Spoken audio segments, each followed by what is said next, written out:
반갑습니다. 오늘 함께 보실 말씀은 창세기 3장 15절 말씀입니다. 구약성경 창세기 3장 15절 말씀 한 절 말씀입니다. 다 찾으셨으면 함께 읽도록 하겠습니다. 시작.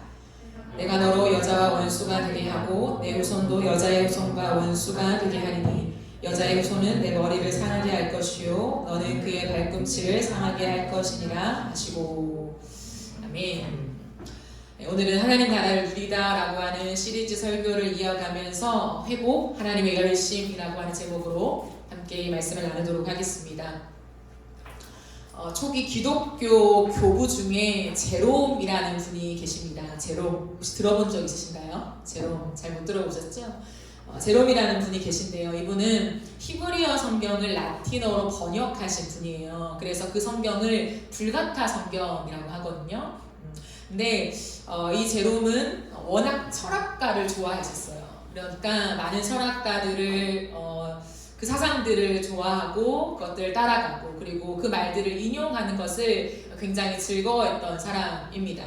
이분의 강점이 뭐냐면 뜨거운 열정이었다고 해요. 굉장히 뜨겁게 열정적이고 열망을 가지고 삶을 살아갔던 분이라고 합니다. 그러니까 열심히 공부하셨겠죠. 이분의 마음에는 무엇을 하려고 마음먹으면 무조건 했다고 해요. 마음먹은 일들을 해내고 만다라고 하는 그런 마음들을 가졌다고 합니다. 그러니까 전력적으로 삶을 살아갔던 사람이겠죠. 그런데 지적인 열망으로 가득 찼던 이 제롬에게 하루는 꿈을 꾸게 된 거예요. 근데 그 꿈에 이제 하나님과의 그 관계 안에서 하나님이 무언가를 보여주셨습니다. 제롬이 적은 자서전, 그러니까 자기의 어떤 저서들이 있어요. 그런데 거기에 보면 이런 말이 나와 있어요. 갑자기 나는 영으로 사로잡혀 심판대 앞에 끌려갔다라고 되어 있어요. 이분이 꿈을 꿨는데 무언가 영에 사로잡혀서 심판자 앞에 있는 그 심판대 앞으로 끌려갔다라는 거죠. 그런데 빛이 너무 밝아서 주변에 선자들도 너무 밝아서 그 제롬은 땅에 엎드리고 말았다라고 해요. 아무것도 쳐다볼 수 없는 그 강력한 빛에 쌓여 있었습니다. 그때 하나의 음성이 들렸대요. 네가 누구냐? 라고 하는 질문이 들려졌다고 합니다. 그때 제롬이 고백했대요. 나는 기독교인입니다. 라고 고백했대요. 그러니까 사회하는 분이, 그 심판대 앞에서 사회하는 분이 이렇게 말했다고 합니다. 너는 거짓말을 하고 있다. 너는 키케로를 따르는 자이지 그리스도를 따르는 자가 아니다. 키케로는 그 당시에 철학자였습니다. 제롬이 굉장히 좋아했던 사람이죠. 그리고 이런 말씀을 감동으로 주셨대요. 너의 보물이 있는 곳에 내 심정도 그곳에 있기 때문이다. 라고 하는 그 꿈을 꾸게 되었다고 합니다.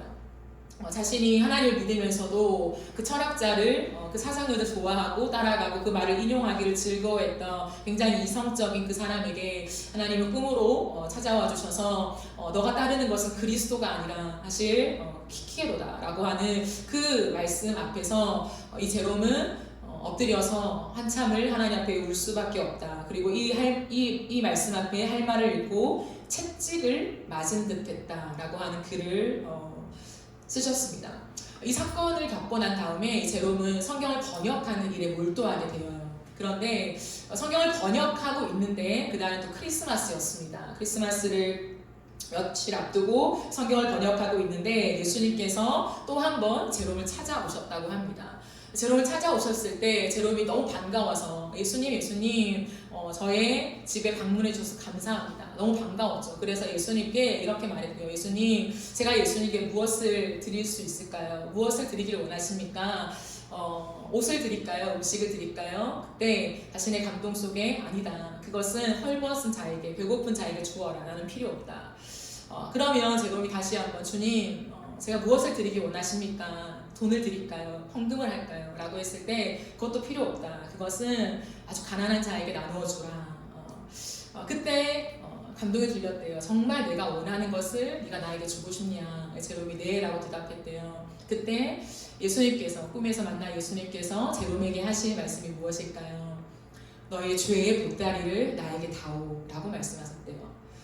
나는 다른 게 필요 없다. 너의 죄의 보따리를 나에게 가져와라 라고 하시는 그 말씀 앞에 제롬이 바짝 엎드려 울 수밖에 없었다고 합니다. 왜냐하면 하나님을 만났고 예수 그리스도를 영접했고 나는 이제 주님을 위해서 이런 성경 번역도 하는 그런 위치에 서 있었지만 여전히 제 로 안에는 깨어지지 않은 자신의 자아가 있었기 때문이죠. 자신의 교만, 자신의 의, 자신의 지식, 자신의 것들을 의지하고 살아왔는데 예수님께서는 그날 제롬에게 찾아오셔서 내가 원하는 한 가지는 다른 어떤 것이 아니라 너의 죄의 보따리를 나에게 가지고 오는 것이다 라고 하는 그 말씀 앞에 정말 많은 인생의 전환점을 맞이하며 변화되었다라고 하는 이야기를 듣게 되었습니다.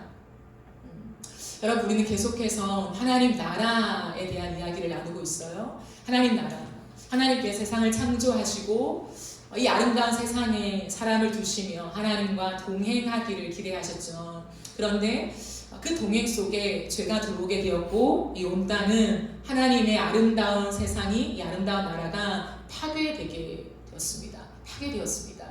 하나님과의 관계가 단절된 것이죠. 하나님과의 관계가 끊어지게 되었습니다. 그러므로 죄로 인하여서 인간이 가진 모습은 뭐냐면 가장 비참한 상태가 되었다라고 하는 거죠.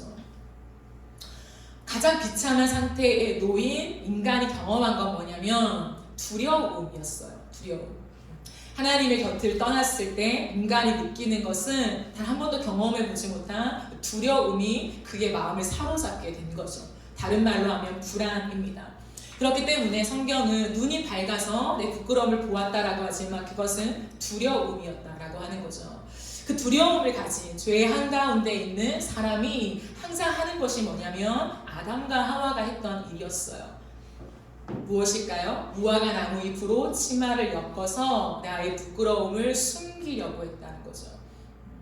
이 땅 가운데 많은 사람들 또한 이 아담과 하와의 길을 걸어갑니다. 우리가 세상을 살아가면서 많은 두려움과 불안함이 있죠. 근데 그 두려움과 불안함이 있을 때마다 우리는 또 다른 나의 무화과 나무 잎으로 만든 치마를 엮어서 나의 삶을, 나의 불안함을, 나의 두려움을 가리려고 하는 계속되는 시도가 이어지게 된다라는 것이죠.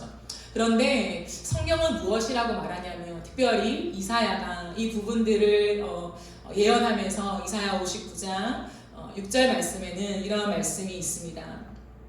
그 짠 것으로는 옷을 이을 수 없을 것이요 이룰 수 없을 것이요 그 행위로는 자기를 가릴 수 없을 것이며 그 행위는 죄악의 행위다. 그 손에는 포악한 행동이 있다 라고 말해요. 그 짠 것, 무화과 나무 잎을 연상케 하지요.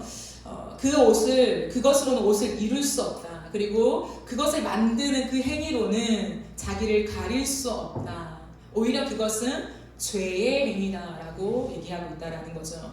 비슷하게 이사야 64장 6절 말씀은 이렇게 말합니다. 무릇 우리는 다 부정한 자 같아서 우리의 의는 다 더러운 옷 같으며 우리는 다 잎사귀 같이 시들고 우리의 죄악이 바람같이 우리를 몰아가나이다 라고 말하고 있습니다.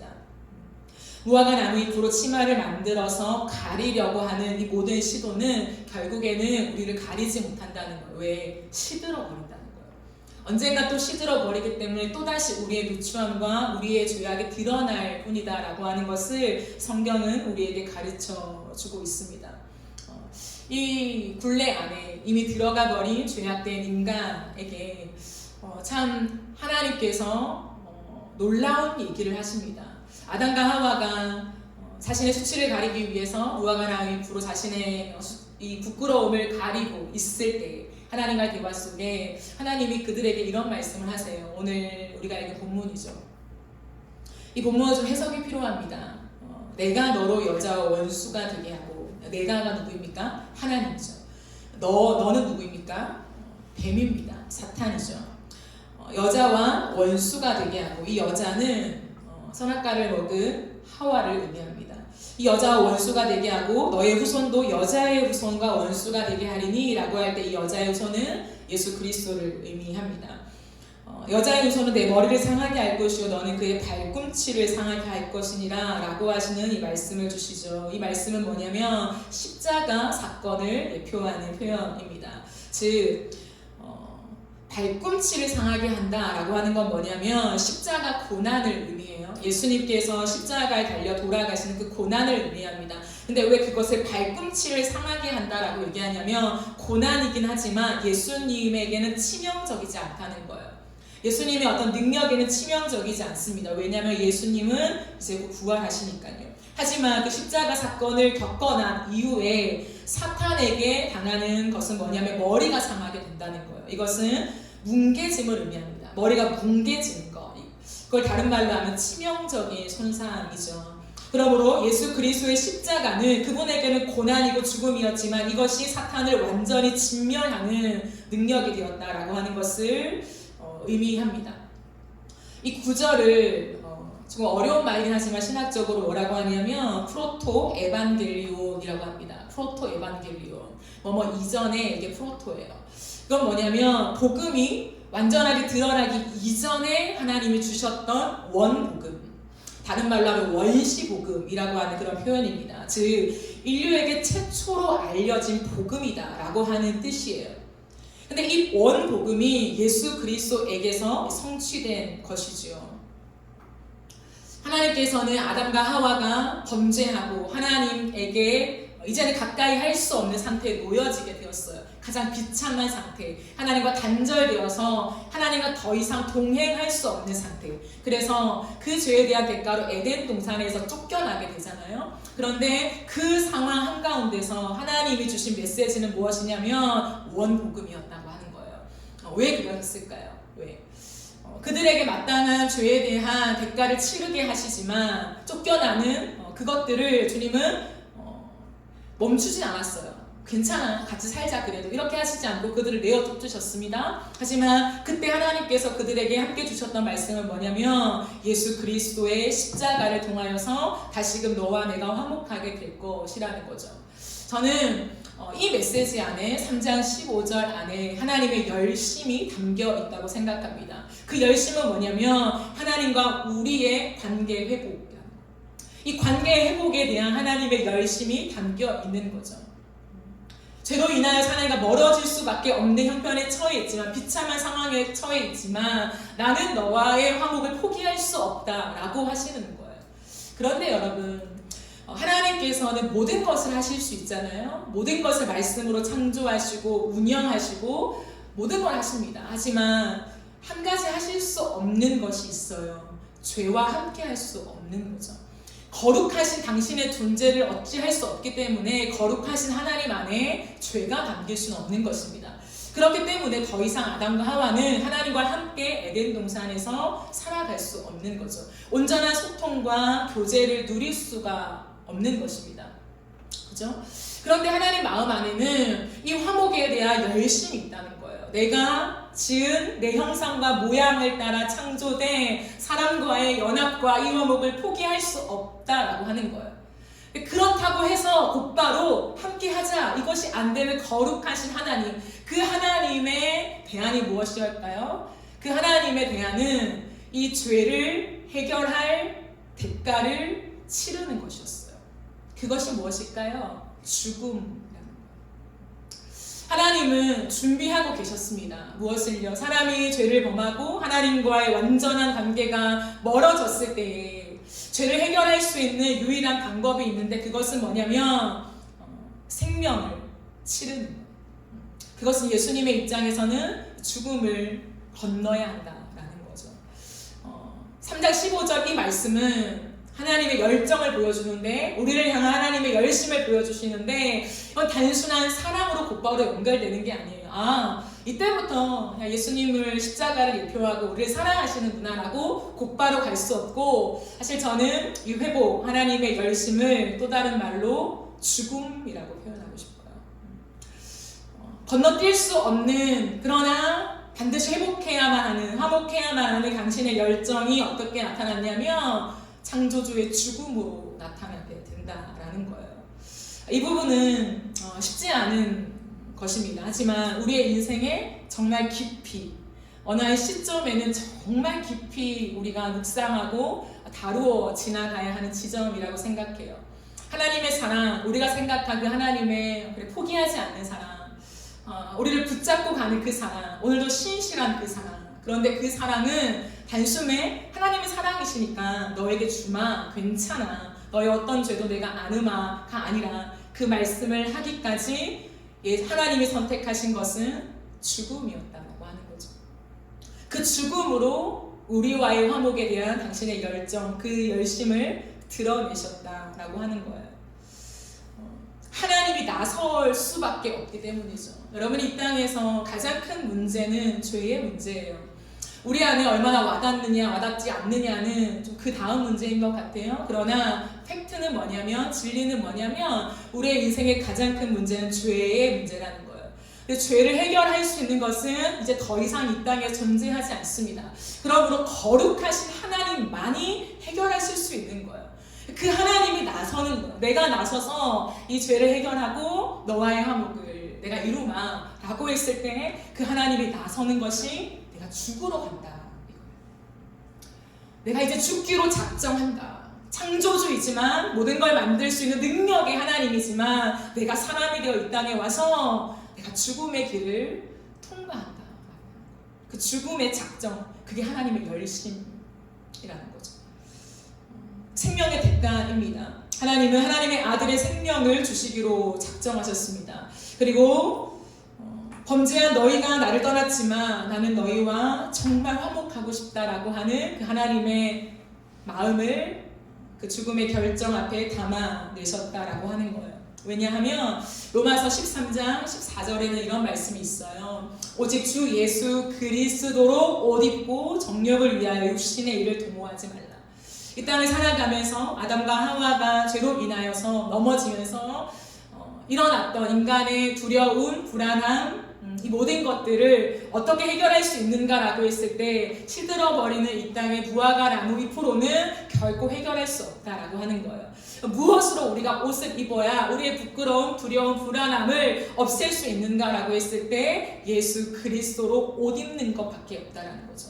예수 그리스도로 옷 입기 위해서는 어떻게 해야 됩니까? 예수의 죽음이 전제되어야 한다는 거예요. 우리가 오늘 읽지 않았지만 3장 21절 말씀을 보면 위대한 말이 나오죠.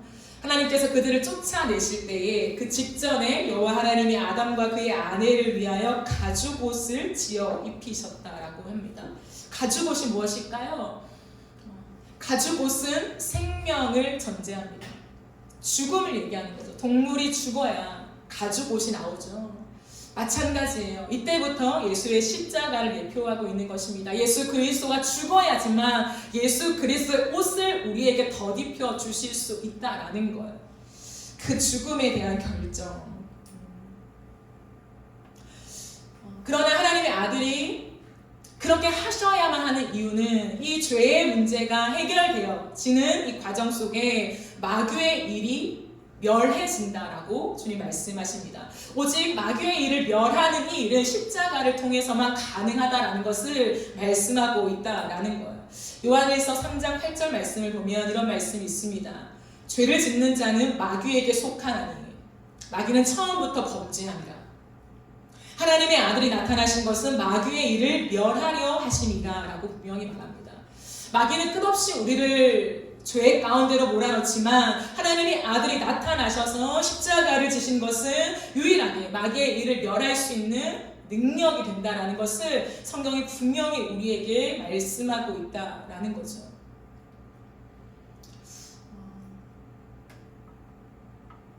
하나님께서 죽음을 전제하면서 우리에게 다시 한 번의 화목, 하나님과 교제할 수 있는 은혜로 우리를 부르셨다라고 해요.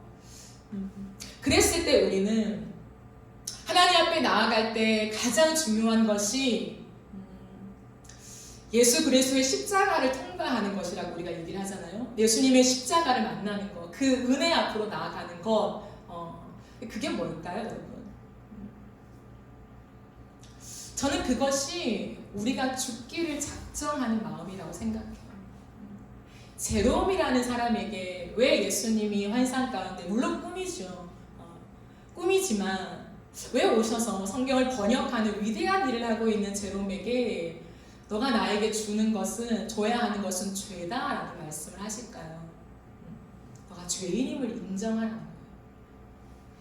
죄인임을 인정하고 내게 있는 이 죄의 보따리, 내가 어떻게 해결할 수 없는 쌓여나가는 이 죄의 보따리를 내가 끌어안으면서 내가 죄인이구나, 내가 하나님을 위해서 위대한 일을 한다라고 말하고 정말 똑똑해서 수많은 철학가들의 사상을 외우고 있고 입으로 인용하여서 수많은 사람들을 가르치고 있지만 내가 여전히 하나님 앞에서 이 죄의 못다를 해결할 수 없는 죄인임을 인정하는 그 고백. 그래서 그 죄를 끌어안고 하나님 나는 죽습니다. 나는 이 죄와 함께 죽습니다 라고 하는 그 고백 속에 예수의 십자가를 알게 되고 그 안에서 하나님의 사랑이 무엇인가를 드디어 경험하게 되는 은혜가 있다는 것을 말씀하시는 거예요.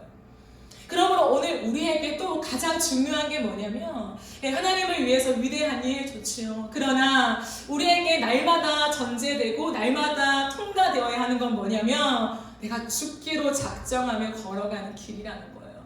하나님, 나는 하나님 앞에서 이 죄의 보따리를 짊어지고 내가 어찌할 수 없는 죄인입니다. 하나님, 내가 이것을 내가 축소시킬 수도 없고 없애버릴 수도 없는 하나님 그러한 죄인입니다 라고 하는 그 고백 앞에 우리가 나아갈 때 하나님 그래서 나는 죽기로 작정합니다. 나는 아무것도 아닙니다 라고 고백하는 그 고백 속에서 십자가가 보이는 거예요. 기독교의 역사 속에서 아이러니한 게 있어요. 아이러니는 뭐냐면 예수 그리스도의 십자가만이 구원이라는 사실을 모두가 다 인정해요. 예수의 십자가로 나의 죄를 씻깁니다 라고 하는 인정이 있습니다. 그런데 아이러니는 뭐냐면 내가 죽기를 원하지 않는다는 거예요.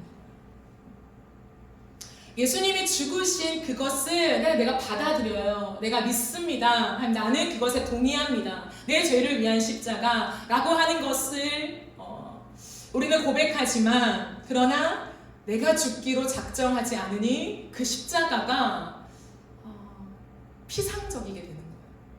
내가 십자가를 모른다라고 말할 수 없지만 십자가를 고백하고 찬양하고 붙잡고 내 믿음 신앙의 가장 중요한 부분에 두지만 그러나 그 십자가 글쎄 내 안에 체화된 십자가에 대한 고백이 터져 나오지 않는 것이죠. 그런데 우리가 하나님의 은혜를 알고 하나님이 하신 일들을 묵상하며 나아갈 때에 참 놀라운 진리를 발견하게 돼요. 그게 뭐냐면 분명히 너무나도 무능하게 창조주이신 하나님 그 예수님께서 이 땅에 사람이 되어 오셔서 비참하게 죽었다는 거죠. 처절하게 죄인의 누명을 써서 죽었다라는 거예요. 모든 사람에게는 저 예수는 죄인으로 기억되고 사라져버렸다는 거예요. 그런데 그렇게 죽었는데 모든 죄의 보따리를 껴안고 죽었는데 그 죽음 속에 생명이 잉태하게 됐다는 거예요. 여러분 이것이 복음입니다. 그러므로 우리는 하나님 앞에서 내가 생명을 가지는 거 너무 귀하죠. 하나님의 사랑을 느끼며 날 사랑하신대, 날 귀하다 하신대 라고 하는 이 모든 메시지는 이 하나님의 진리가 맞아요. 그러나 왜 때로는 하나님의 사랑이 느껴지는데 또 안 느껴지기도 하고 하나님의 사랑을 아는데 왜 내 삶은 여전히 세상을 쫓아가는 것 같고 변하게 없는 것 같고 이런 딜레마를 겪을까요? 내 죽음을 통과하지 않았기 때문이라고 저는 생각해요. 죽어야 진짜 예수로 사는 삶을 시작하게 되는데 그게 안 되는 거예요.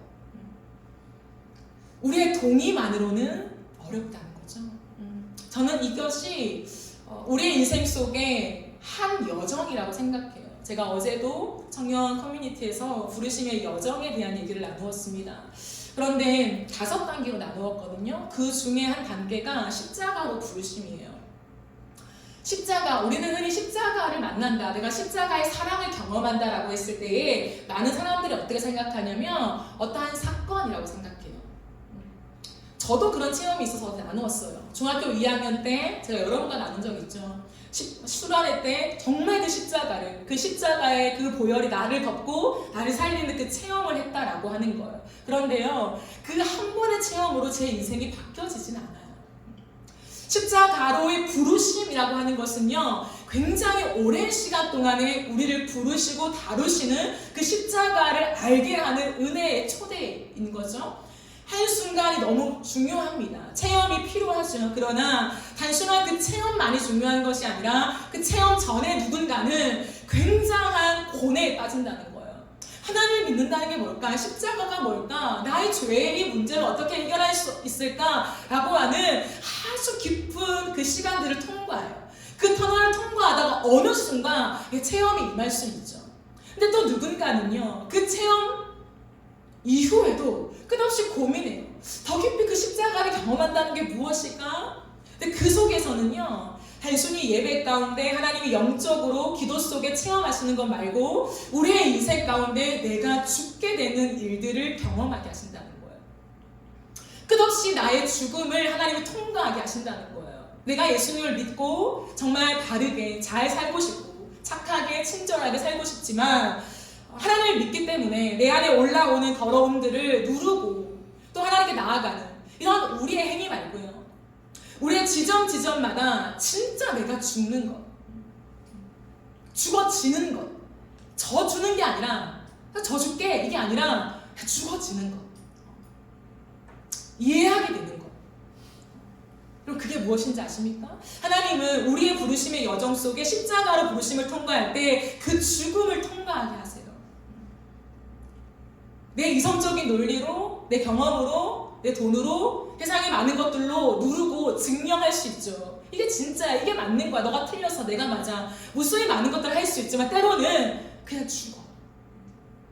죽는 것을 통하여서 나는 그냥 죽었어요. 내 마음에 많은 올라오는 것들을 하나님 앞에서 난 죄인입니다, 털어버렸는데요, 놀라운 것은 그 죽음의 선언 속에 내 삶의 현장에 누군가가 살아나는 것을 경험하게 되는 거예요.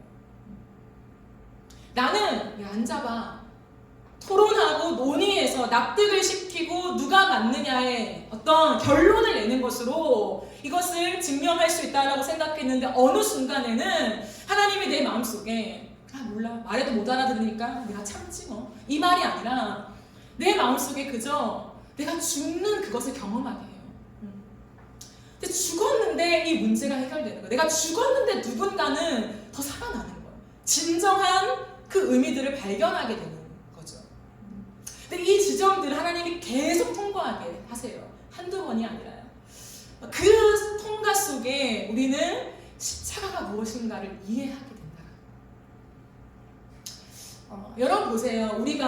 제가 얼마 전에도 여러분과 함께 나눈 적이 있는 것 같은데, 하나님의 사랑, 기독교라고 하면 하나님의 사랑이잖아요. 하나님의 사랑, 여지가 없습니다. 하나님의 사랑이고 우리는 그렇게 생각해요. 하나님의 사랑에 붙잡히기만 하면 우리의 인생이 달라진다. 하나님의 사랑에 내가 흠뻑 빠졌을 때 세상은 온데간데 없고 진짜 주님을 위해 살고 싶은 그 믿음이 가장 뜨겁게 타오르는 그 순전한 마음이 될 수 있다라고 우리는 믿고 아멘해요. 그런데 뭐냐면 그게 너무 순간적이라는 거예요. 하나님의 사랑을 경험하기가 너무 순간이에요. 어제는 막 너무 하나님의 사랑을 내가 훅 빠져가지고, 그래 주님이 나를 사랑하셔, 그래 그 십자가의 사랑, 우리는 막 그렇게 노래하는데 오늘 딱 되니까 내 마음이 냉랭해지는 거예요. 그래도 세상에 많은 문제가 보이고, 그래도 이 정도는 내 힘으로 해결할 수 있어야 되고 하나님도 그걸 원하시지 않을까? 이런 생각에 내 마음이 막 복잡해지는 거예요. 왜 그럴까요? 하나님의 사랑을 안다라고 하는 것은 여러분 깊이에요. 깊이.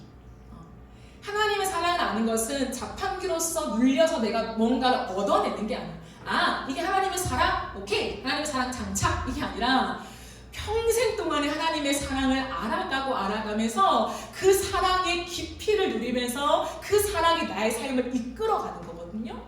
그렇기 때문에 오늘 또 그 하나님의 사랑을 내가 경험하고 내가 누리고 알아야 나의 또 다른 그 다음 스텝이 있는 거예요. 끝없다는 거예요. 끝이 없다라는 거예요. 근데 그 십자가의 사랑, 하나님의 사랑은 십자가의 사랑으로 나타났고, 그 십자가의 사랑은 우리가 무언가 많은 위대한 일을 할 때보다 훨씬 더 많은 경우에 내가 죽어질 때 그 하나님의 사랑을 더 깊이 와닿게 된다는 거죠. 알아가게 된다는 거예요.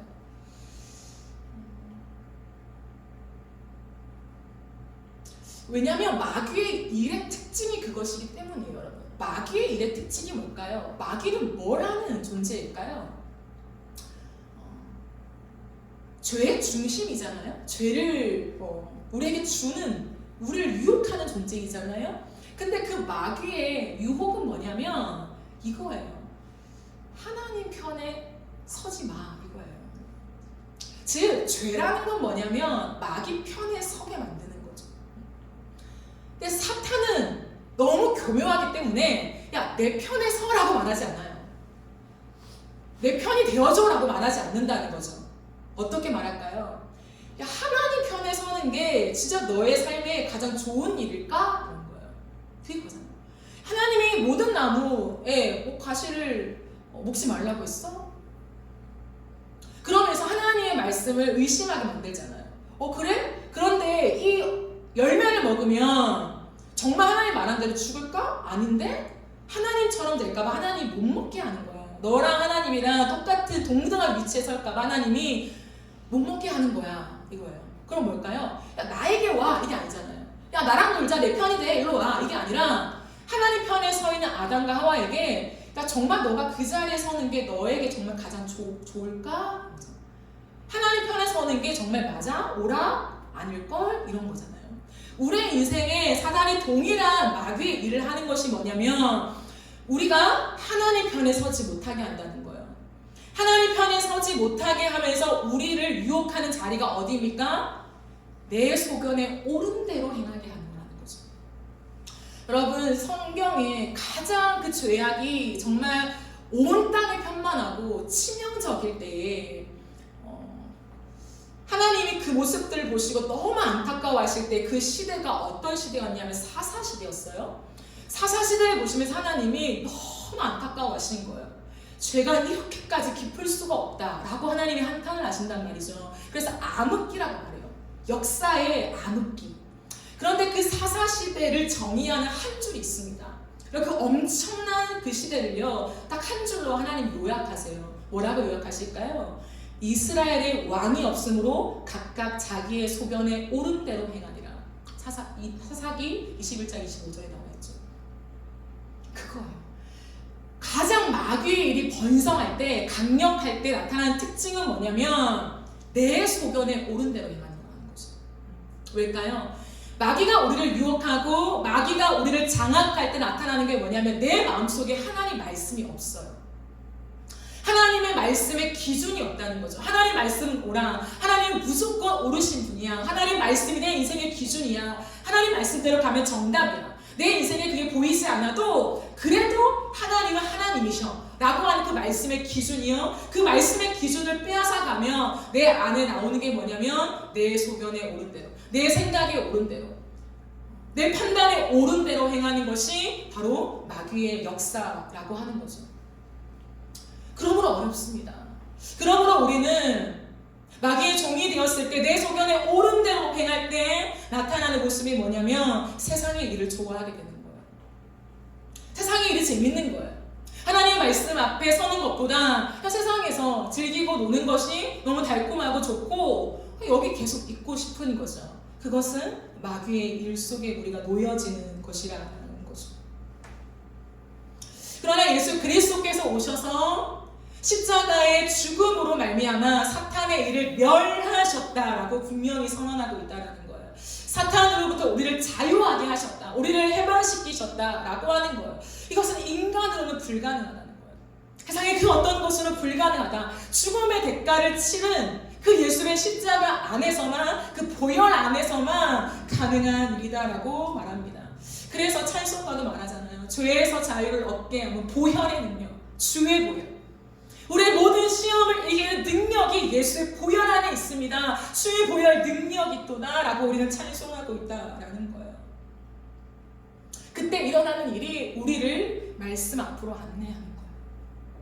말씀 앞으로 우리를 인도하는 거죠. 단순히 말씀을 읽는 게 아니라 그 말씀이 이제는 우리가 읽고 듣고 외우고 고민하는 이 말씀이 우리의 인생의 기준이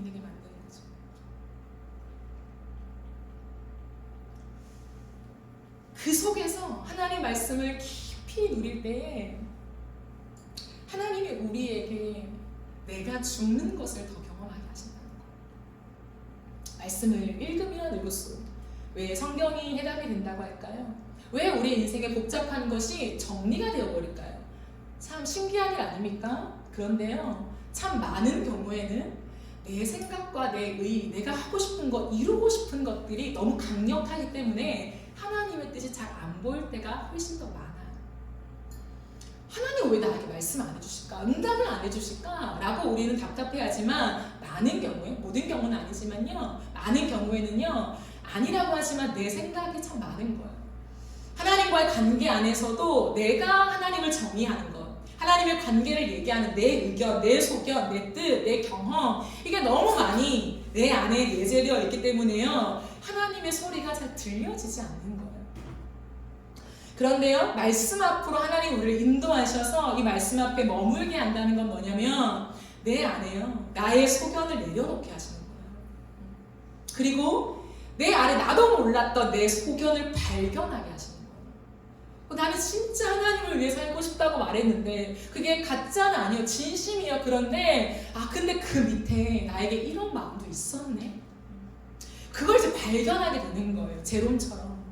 그러니까 하나님 앞에 변명할 거리가 없는 거예요. 내가 발견해버렸으니까. 내 마음 밑에 있는 저 저변에 있는 나의 어떤 의도, 내 소견을 발견해버렸으니까 내가 할 것은 바짝 엎드리는 것밖에 없는 거예요. 그게 죽음이에요. 근데 놀라운 것은 그렇게 내가 죽었는데 하나님, 난 진짜 아무것도 아니에요. 하나님, 내 안에 이런 죄악들이 있었습니다 라고 고백하며 나아가는데요, 하나님의 뜻이 어느 순간 너무 선명하게 보이는 거예요. 하나님의 그 음성이라고 하는 감동이요, 내 안에 너무 잘 들려지기 시작한다라고 하는 거예요. 그러니까 제가 늘 말하지만 그 음성을 듣는 것, 하나님의 소리를 듣는 것은 어떤 영적인 은사적인 체험이 아니에요. 막 심오하게 막 들어가서 그렇게 기도를 해야만 들려지는 그것이 아니라, 왜 치열하게 기도하냐면 내 안에 있는 이 죄를 인정하며 싸워내는 그러한 겉으로의 모습이에요, 기도는. 근데 그 속에 결국에는 내가 죽어지고 하나님의 소리가, 그 하나님의 임재가 너무 선명하게 들려지고 보이기 시작하는 것, 그게 우리가 말씀으로 갈대해 주시는 은혜라고 하는 거죠. 우리가 이 은혜를 누리지만 또다시 내가 분명히 누렸는데 오늘 또 왜 이러지? 라고 하는 때를 만나요. 왜 그럴까요? 이 땅에 죄가 들어와서 하나님 마지막 날에 이제 영원한 천국으로 우리를 인도하시기 전까지 이 세상은요, 파괴된 모습이 여전히 존재해요. 그리고 그 파괴된 세상 속에 많은 경우에 그 힘을 사탄이 장악하고 있습니다. 죄에 대한 대가예요. 그렇기 때문에 우리가 이 땅을 살아가는 동안에 끝없이 해야 하는 게 있어요. 죄의 유혹은 오거든요. 사탄의 유혹은 온다는 말이죠. 내가 아무리 은혜를 많이 받고 야 정말 이게 하나님의 사랑이지 맞아 라고 우리가 무릎을 쳐도 또다시 죄의 유혹은 온다는 거죠. 그러면 어떻게 해야 될까요? 죄와 싸워야 한다는 거예요. 죄와 피 흘리기까지 싸워야 한다고 성경은 말하고 있어요. 참 흥미로운 것은 성경을 읽다 보면 이제 참 흥미로운 것들 더 발견될 거잖아요. 근데 저는 성경을 읽다 참 흥미로운 게 뭐냐면 신구약 성경을 통틀어서 가장 복음의 진수라고 하는 책을 어떤 걸 꼽냐면 에베소서랑 로마서를 꼽아요. 에베소서랑 로마서가 진짜 복음의 엑기스다. 복음의 엑기스를 사도 바울이 적어놨다. 너무 감탄하고, 사실 많은 목사님들 안에서도 야 로마서 강의는 아무나 할 수 없어 이렇게 할 정도로 로마서가 너무 깊어요. 그런데 그런 로마서, 에베소서에서 가장 많이 다루고 있는 게 뭐냐면 죄의 문제거든요. 죄의 영향력이 무엇인가? 죄가 얼마나 지독한가? 죄를 얼마나 우리를 비참한 상태로 빠뜨려 놓는가? 이런 부분이에요. 그런데 그 절망 속에 우리가 진짜 이 정도로 더 추악한 사람이다 라고 직면하는 그 한가운데에 예수의 빛이, 그 십자가가 소망이 되는 것을 적어놔요. 그러니까 완전한 대비죠. 우리의 완전한 죽음, 내 절망을 목도하는 정말 피하고 싶은 그 순간이지만 그걸 직면할 때 찬란한 예수의 빛을 경험하는 그 놀라운 반전을, 그 역설을요, 사도 바울은 십자가를 경험하는 복음이다라고 적어놓고 있거든요. 그런데 그런 다음에 에베소서 같은 경우를 보면 여러분 정말 기가 막힌 그 복음, 정말 나도 감탄할 만큼 거리면서 읽어야만 하는 그 에베소서를 읽고 가다가 마지막 에베소 6장에 가면 어떤 말씀이 있나요? 영적 전쟁에 대한 얘기를 하죠. 하나님의 전신갑주를 입으라 라고 얘기를 해요. 끝으로 라고 얘기하면서 사도 바울은 다른 어떤 것이 아니라 그 복음으로 우리를 끌고 왔는데, 와 정말 그 십자가의 복음으로 우리를 끌고 왔는데 그 마지막에 무엇이라 말하냐면 너희는 하나님의 전신갑주로 무장하여서 이 땅에 살아가는 동안에 영적 군사가 영적인 싸움을 싸워라 라고 하는 것들을 계속 얘기하고 있어요. 왜 그럴까요? 복음으로 무장된 사람, 십자가의 은혜가 무엇인가를 통과한 사람에게는 이 영적인 전쟁이 와닿아요. 내가 십자가로 예수 그리스도와 함께 하나님의 사랑을 맛보아 알았지만 이 땅에서는 끝없는 죄의 유혹이 올 것이다. 근데 어떻게 해야 될까? 영적인 싸움을 싸우는 거구나. 이해가 되는 거예요. 사도 바울은 가장 강력하게 복음을 얘기할 때 복음을 받은 자들아, 복음의 깊이를 누린 자들아, 우리는 이 땅에서 무장하여서 영적인 전쟁을 싸워야 한다라고 하는 것을 얘기하는 거예요. 근데 누가 기꺼이 그 싸움에 출전할 수 있는가? 누가 그래? 너무 힘들지만 또 싸워야 돼? 영적인 전쟁, 이 거대한 세상 속에 내가 어떻게 살아갈 수 있을까? 싸움을 할 수 있을까? 그러한 막막함을 가진 우리의 존재가 그것을 박차고 나와서 내가 출전할 거야, 영적인 싸움을 싸울 거야 라고 누가 말할 수 있냐는 거예요. 예수의 승리를 아는 자들이라는 거예요. 승리가 보장되어 있기 때문에 출전하는 거예요. 오늘도 출전해야 돼? 이 싸움이 성공할까 말까? 승리가 될까 패배가 될까? 두려운 사람은요 모든 전쟁에 참여할 때마다 너무 힘들어요. 어제는 성공했지만 오늘도 성공할 수 있을까? 너무 힘들다. 그러나 바울이 그것을 얘기한 이유는 뭐냐면 예수의 십자가의 승리를 진짜 경험했냐? 그렇다면 앞으로 우리의 모든 영적인 전쟁은 그 승리를 우리가 당겨서 누리는 거다. 예수의 보혈을 의지하고 우리가 믿음으로 나아갈 때에 거대한 세상처럼 보이지만 아니, 하나님의 말씀이 승리한다. 죽는 것 같아서 나는 아무것도 아니, 무언가 무기력한 사람이 되는 것 같고 그러한 그리스도인의 모습인 것 같지만 아니, 세상의 한가운데서 죽는 사람의 인생 속에 생명의 꽃이 피어난단다. 우리가 서 있는 가정, 우리가 갈 직장, 일터, 어떤 곳이든지 간에 죽어야 생명의 꽃이 피어나는 것, 그 하나님 나라 안의 역사를 경험하는 것, 그것이 하나님 나라를 누리는 것이다. 보여주는 것. 그러므로 저는 하나님의 열심을 여러분과 함께 계속해서 묵상하고 싶습니다. 하나님의 열심, 우리를 향한 그 사랑의 열심. 죄로 인하여 하나님의 편을 떠나 각자의 소견에 오른 대로 행해버린 비참한 상태에 놓인 우리를 포기하지 아니하시고 그 사랑으로 다시금 초대하시기 위하여서 당신이 직접 나서신 그 열심, 그 열심은 죽음을 선택하신 열심이라는 거예요. 왜? 죽어야만 살릴 수 있으니까. 죽어야만 화목할 수 있으니까. 관계도 죽어야 화목이 돼요. 그렇잖아요. 아등바등 내가 얘기한다고 해서 화목하게 되는 게 아니라 많은 경우에 내가 죽으면 그 사람과 화목하게 돼요. 주님은 이 원리를, 이 죄의 끝없는 질긴 이 속성 속에 그것을 향하여 명령, 떠나가라 이렇게 하는 게 아니라 당신이 죽으셨다는 거예요. 이 땅 가운데 누가 하나님의 사랑을 알 수 있을까요? 그 하나님의 사랑, 그 절절한 주님의 사랑, 여러분 말로 생각으로 아는 거랑 이 가슴으로 느끼는 건 다르거든요. 누가 그 하나님의 사랑을 진짜 절절하게 느끼냐면 오늘 나의 삶 속에 내 죽음을 통과하는 사람. 그 사람에게 하나님의 사랑은 너무 가까이 와닿아요. 오늘 하나님의 사랑을 무수히 많이 노래하지만 그 사랑이 또 뭔가 안개처럼 걷어져가는 이 세상의 한복판에서 우리는 죽기를 각오했으면 좋겠어요. 하나님, 내 죄의 보따리를 숨기지 않고 당신 앞에 날마다 꺼냅니다. 나는 죄인입니다. 어떤 많은 행위로서 내가 죄를 지었기 때문만이 아니라 내 존재 자체가 당신 앞에 죄인입니다. 라고 하는 그 죽음의 선언, 늘 하나님 앞에 드리며 우리의 삶의 현장에서 죽을 때에 그 속에서 하나님의 사랑이 너무 가깝게 느껴지고 그 사랑이 너무 고맙고 그 사랑이 너무 감격하여서 내 인생을 그 사랑 앞에 던질 수밖에 없는 그 고백. 내가 싸워볼게요. 이 땅 가운데 전쟁을 해볼게요. 하나님, 내가 그렇게 쉽게 호락호락 넘어가지 않을게요.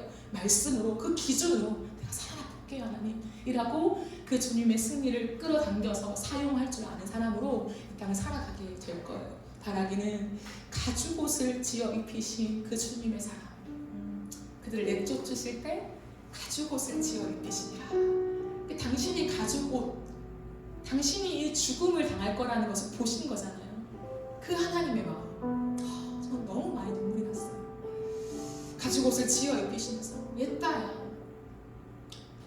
그 치마옷 말고 이 가죽옷 입어라, 이러한 하나님의 긍휼이 아니라 내가 이제 이 땅에 와서 내 생명을 줘서 내 죽음으로 너희를 덮어줄게, 너의 인생을 덮어줄게, 영원한 수치를 가려줄게, 두렵지 않을 거야, 불안하지 않을 거야, 영원히 이 옷은 시들지 않을 거야. 예수 그리스도의 옷, 내가 십자가에 찢긴 그 옷으로 너의 인생을 덮어줄 거야. 이것만이, 이 죽음만이 너희를 진정으로 살게 한단다. 그것을 가죽옷을 지어 입혀 보내심 속에 주님은 미리 보시고 그 마음을 품고 그들에게 행하셨던 거죠. 이 땅 가운데 누가 내 모습을 닮아서 또 다른 인생의 추운 겨울에 그들의 인생을 덮어줄 수 있는가를 하나님은 도전하시는 거예요. 누군가를 덮어주는 건 돈으로 되는 게 아니에요. 양식으로 되는 게 아니에요. 무언가 지식을 전해주는, 가르쳐주는 것으로 되는 게 아니에요.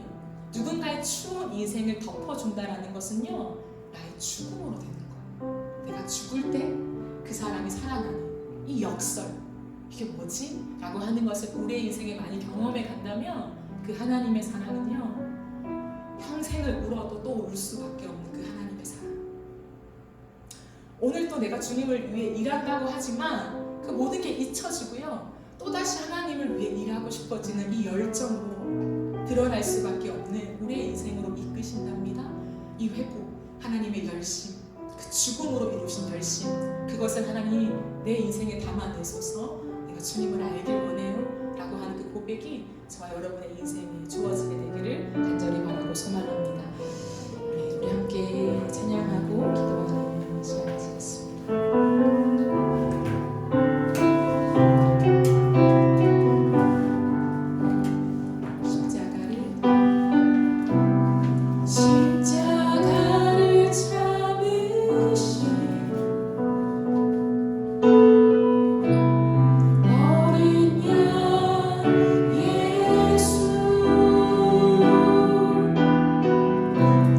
내 죄 씻어 주시고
말씀을 기억하며 기도합시다.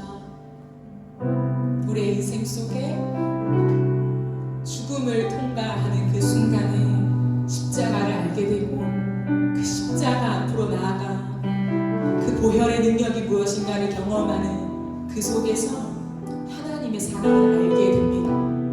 하나님의 사랑은 그저 낭만이 아니에요. 그저 내 인생을 포기하지 않고 끌고 가시는 정말 고마운 분, 그 정도가 아닌 거예요.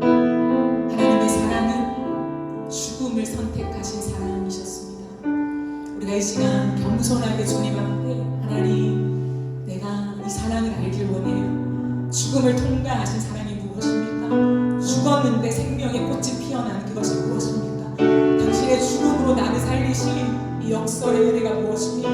이 완전한 사랑, 이 값없는 은혜, 이 놀라운 지혜를 내가 더 깊이 알기를 원합니다. 하나님, 그러나 이것을 알기 위해서 내가 더 죽어져야겠습니다. 하나님, 죽음을 선택하며 죽음의 길을 걸어가며 나의 죄의 보따리를 주님 앞에 가감없이 하나님 내어놓는 하나님 그런 은혜를 나에게 허락하여 주시옵소서. 이 시간 각자의 고백을 따라 우리 기도하며 나아가십시다. 네 하나님, 네 하나님, 그렇습니다. 하나님, 때로 나의 삶에 하나님의 깊은 십자가의 은혜가 있었지만 다시금 하나님을 위하여 많은 일을 한다라고 하는 것 속에 하나님, 이 십자가를 경험했어. 하나님의 구원을 내가 고백하고 있어 라고 하나님 지나가던 하나님의 모습들 속에 다시 한번 오셔서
그 죄의 문단을 오늘도 내가 주님에게 하나님 그 고백을 하는 죄의 문단을 위하여 십자가 앞에 나갑니다. 아버지 그 은혜를 나에게 허락하여 주옵소서. 주여 주여 우리에게 예수 그리스도의 옷을 입혀주시니 주여 예수의 죽음으로 말미암아 하나님 그 몸으로 찢겨진 몸으로 하나님 나에게 옷을 입혀주신 주 영원한 수치가 가려졌다고 하나님 선언하여 주신 그 십자가의 옷 입혀주시는 은혜가 무엇입니까? 예수의 이름에 능력이 있다. 그 이름이 얼마나 큰 능력이 있는가. 하나님 그 이름이 얼마나 큰 이름인가. 하나님 그 죄에서 자기 백성을 건질 이름 예수, 자기 백성을 그 죄에서 건질 유일한 이름 예수, 당신의 생명을 주심으로 말미암아 하나님 우리를 구원하신 그 이름 예수, 그 이름 아름답도다. 그 이름 존귀하도다. 그 이름 경이롭도다. 그 이름 명실해서 오늘도 예배할 수밖에 없는 하나님 나의 깨달음을 허락하여 주옵소서. 예수의 이름 앞에 오늘도 내가 엎드릴 수밖에 없는 그 앞에 내 경배할 수밖에 없는 그 이름에 대한 놀라운 하나님 그 아름다우신 이름을 알고 노래하며 내 이름을 남기는 자가 아니라 예수의 이름을 남기는 하나님 나의 죽음을 통하여 예수의 생명의 이름을 남기는 구원자의 이름을 남기는 하나님 나의 삶을 되게 하여 주옵소서. 주여 주여 주여 내가 이기려고 하는 모든 것들을 걷고 아버지여 죽음을 죽기를 바랍니다. 저주는 것이 아니라 하나님 내가 그냥 봐주는 것이 아니라 내가 얼마나 죄인임을 고백하면서 하나님 내가 그냥 죽을 수밖에 없는 하나님 그 은혜를 통과하면서 하나님 나가기를 원합니다. 하나님 예수 그리스도는 하나님 사단에게 저주되라고 말하신 적이 없습니다. 하나님 그 주님의 생명을 다하게도 아버지 그 마음을 하나님의 오늘 하나님 주님 앞에 내가 섭니다. 아버지 아직도 나에게 깨어지지 않은 자 아버지 내가 하나님을 위해 원인을 하고 있고 용서를 하고 있고 참고 있다고 생각하는 깨어지지 않은 자 아버지 이제 아버지 역사를 여겨주시고 하나님 앞에 내가 무언가를 해주는 게 내가 전도사 하나님 내가 한 말씀을 전하는 자니까 하나님 찾는 것이 아니라 하나님 되어지는 아버지 그 고백이 너무 자연스러운데 그 은혜 안에 내가 예수를 더 알기를 원합니다. 예 아버지 예 아버지 예 아버지 하나님 우리의 육신의 정 안목의 정 이 세계의 자들 이 모든 것들이 하나님을 켜지며 원하고 돌아서기를 원하고 하나님 주님 앞에 다시 우리가 살과 참을 원하고 주여 은혜를 더하여 주시옵소서.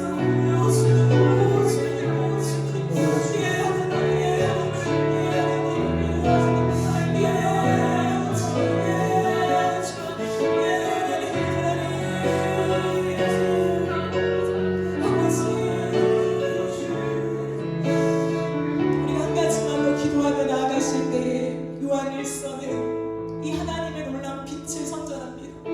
우리의 칠흑 같은 죄를 드러내고 자백하는 자에게 예수의 빛이 비칠 거라고 얘기를 해요. 근데 그 사람은요 이제 더 이상 육체의 정욕과 안목의 정욕과 이 세계의 자랑을 따라가지 않는다라고 합니다. 육체의 정욕, 안목의 정욕, 이 세계의 자랑은 세상의 것이다, 사탄에게 속한 것이다 라고 분명하게 우리에게 말씀합니다. 그러므로 오늘 우리에게 새로운 결단과 도전이 있기를 원합니다. 하나님 더 이상 육체의 정욕과 안목의 정욕과 이 세계의 자랑을 따라가지 않겠습니다. 내가 여기에서 죽기로 작정합니다.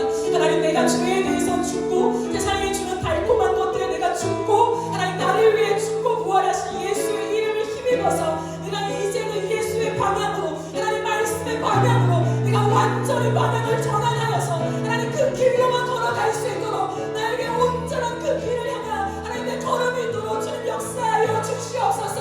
하나님 영적인 싸움을 싸우며 아버지 하나님의 전신과 주를 무장하여 이 땅에 걸어나갈 수 있도록 아버지 나에게 믿음을 더하여 주시옵소서. 우리 주의 한번 외치고 기도하며 나가시겠습니다. 주여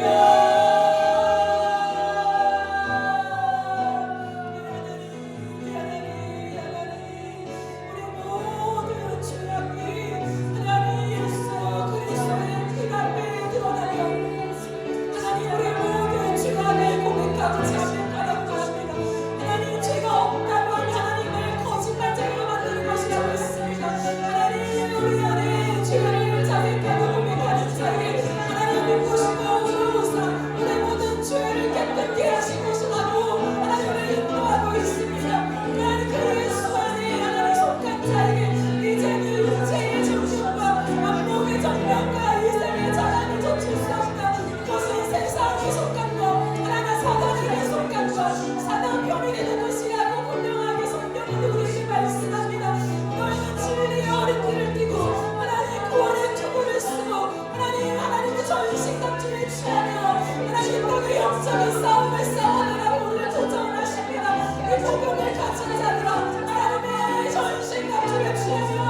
다할 수 없는 사랑, 측량할 수 없는 사랑, 그 놀라우신 사랑 우리가 고백하지만 정말 우리의 삶을 바꾸는, 우리의 삶이 변할 수밖에 없는, 아니 이전의 삶으로 돌아갈 수 없는 하나님 그 사랑으로, 그 사랑이 우리의 인생의 실제가 되어지기를 원합니다.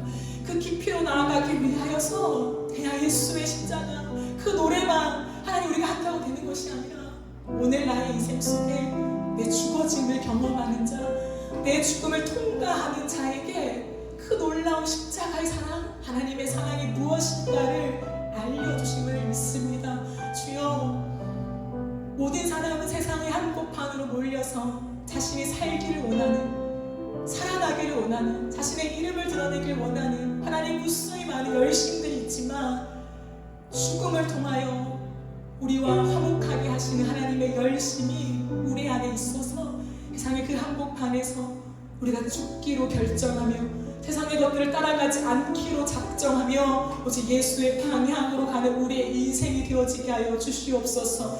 우리의 죽어짐 속에 생명의 꽃이 피어날 줄 믿습니다. 사람들의 마음이 회복되어지고 살아나서 예수께로 돌아가게 될 줄 믿습니다.